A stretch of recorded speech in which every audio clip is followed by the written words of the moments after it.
what's up guys? It's Akila from mealprep.asia and I just made some fantastic jemput-jemput-pisang, which is a very popular Malaysian / Singaporean Malay snack.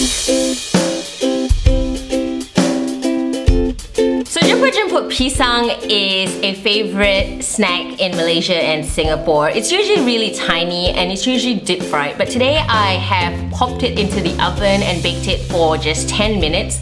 And I've replaced some ingredients like sugar with natural ingredients like honey, added in some oats, added in some shredded coconut, and replaced white flour with whole grain flour. This is amazing, and I think we're just in time for Ramadan, which is coming, so you can make this ahead in time and serve it during your break of fast. If you are ready, grab a piece of pen and paper and find out what you need.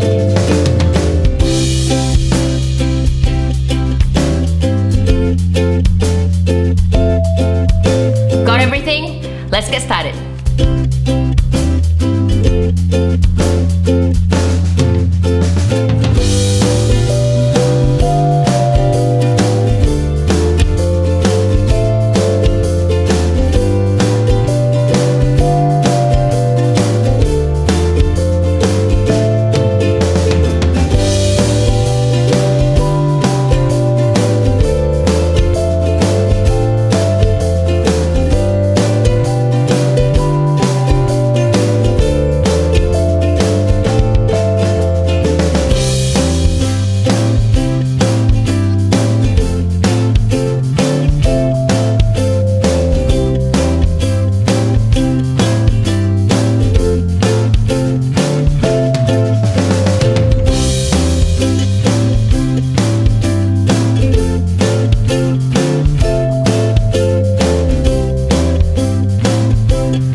How to make jemput-jemput-pisang. I hope you enjoy that. If you do, please subscribe to my YouTube channel just by clicking the button just below this video. Hope to see you again next week. See ya!